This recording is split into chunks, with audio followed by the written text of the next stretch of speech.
So the spot that I'm standing on right now is where we are going to be putting in a cut flower bed garden with a regular vegetable garden.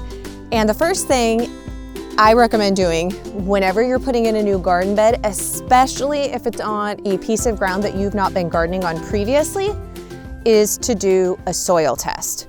So right now, at the time of filming this, we are at the very beginning of January, and I won't be able to direct sow anything into the ground temperature-wise, even cold weather crops, usually until March, sometimes the first part of April, just depends. And warm weather crops don't go out usually until Memorial Weekend, which is the end of May. So we still have plenty of time to get this area prepped and ready to grow a full-on vegetable garden.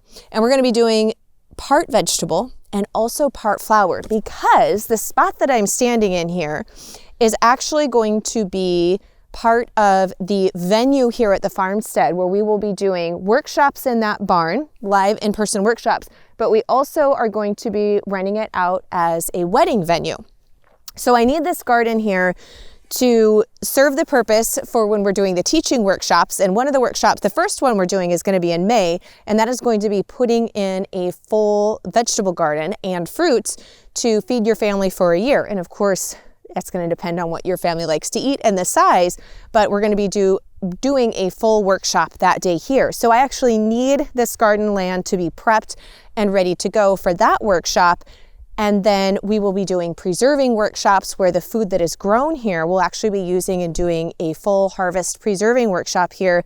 And then I also want this to serve our community. So we'll be offering, I don't think we're going to do a full-on CSA, but probably like a U-pick and a little roadside stand for the vegetables that are here, because we already have our full vegetable garden at our house. And one of the whole purposes of us doing Norris Farmstead, if you've been following that journey, if not, we'll put some links to those videos below here, is to have this be a teaching farm that also serves the community. And then I love the cut flowers. We started putting in flower beds at our place a couple of years ago, and it's been one of my favorite things about gardening. And for doing weddings, and we have people staying here at the farmstead, there's nothing nicer than having a gorgeous bouquet of fresh cut flowers to meet you. And so I thought, how cool would that be if you go to a wedding venue place as a bride and you could actually have just the flowers growing, and we're going to do a center aisleway with the vegetables and the flowers so that you can walk down it and it will just lead straight there. Or if you wanted to actually have bouquets from the flowers that were grown at the wedding venue. So anyhow, I'm getting a little bit ahead of myself, because first steps first are we have to actually make sure that we've got our soil to a point that it's going to grow a healthy, robust flower and vegetable garden. So even though I have lived on this road my entire life and gardened in the Pacific Northwest since I was a kid, my parents always had a garden, and my husband and I for over 20 plus years, this soil is different than the soil up where we are. This is floods quite frequently, is more, I think it's at least a 10-foot elevation drop, and it's a lot sandier. So I actually don't know what all the macronutrients level are on this soil. We're already starting to gather to do big compost, and we'll have to put wood chips down because it is sandier soil. It will dry out faster in the summer months, so we're going to have to use mulch to help keep the water. But I really need to know what our micronutrients are, what we're dealing with within this soil, so that I have time to amend it before we plant. So I am super excited. This video is sponsored by Redmond Agriculture, and they have created this really cool soil test kit. And it tests your pH, your nitrogen, phosphorus, potassium, calcium, magnesium, sulfur, iron, manganese. I got it right on the first time. That one I always stumble on. Boron, copper, zinc, and sodium. So to do a soil test, you actually want to make sure that you are getting soil from about 5 different spots on the area.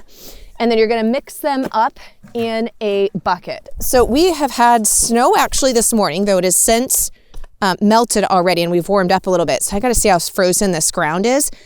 And you can also see this has been moss, weeds, and a little bit of pasture, but it's pretty compact, and I need to get beneath the root level to the actual dirt. So let's see how this goes. It's not too frozen, but it is pretty compact, friends. Okay, you want to get down about 5, at least 6 inches ideally of where you're actually getting the soil to test from. And you don't want a lot of the plant matter in the dirt that you're sending for your test. All right, that's spot number 1. I usually do like a W pattern and try to hit like 5 to 6 spots. This is gonna be a pretty large garden area. So we're just gonna do walking, and I have to tell you, I got really excited. Normally I'm not excited about molehills because they can be destructive. However, that means I don't have to dig from that area. So I got a little excited when I saw that there was some molehills over there, but we're gonna work our way through in a W pattern until we get over there. Let's see, I think I'm gonna go back this way.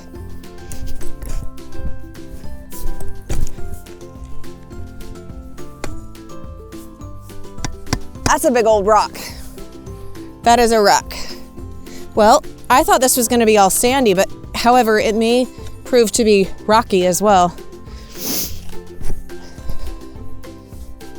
Because I am definitely hitting something. There we go. Put that back so nobody steps in the hole.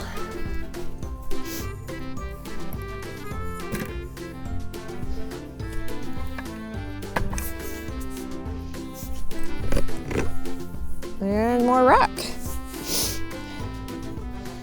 So one of the things is you don't want to have a lot of big plant matter in there. So of course, like leaves and even these that are the larger roots. You want it just to be mainly the dirt that you're putting in your soil sample bucket.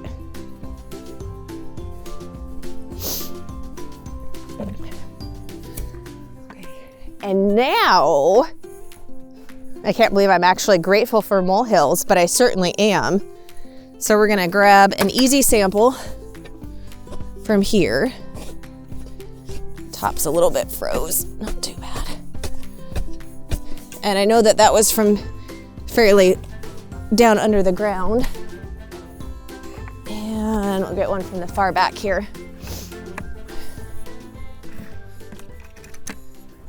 So now we're gonna stir all of this together really well so that the amount of dirt that we send in is a good mix from all the spots.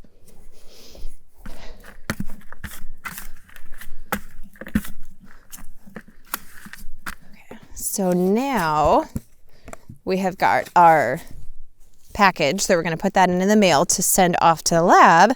And then here we have our little soil sample. Now you will see that there's liquid in there. You need to leave that liquid in there.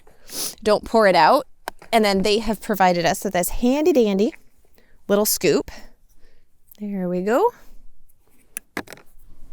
And then you're just gonna put it in the mailer provided. And as long as it's mailed in the US, your postage is already included there. So we're just gonna pop this into the mailbox. And then in your kit, you wanna make sure that you hang on to this and register it, because you actually will get your soil sample results. You'll just log in online. So you will get these results back in like 6 to 7 days, which is pretty fast. Some of the places take a lot longer. You do wanna make sure though, I'm gonna go and put this in the mailbox right now. My mail will run in about an hour. You don't wanna take your soil sample and put it in here and then let it sit. Like as soon as you get your soil sample ready to go in here, make sure that you're mailing it ideally the same day. So this, once we get our results back, I will share that in a video with you and let you see what we'll be doing based upon what the results are to amend the soil and get this ready to go for the gardens that are coming in. And if you would like to attend any of the workshops that we're going to be doing here, I will make sure and put a link below so that you can go and check those out and see our schedule for 2023.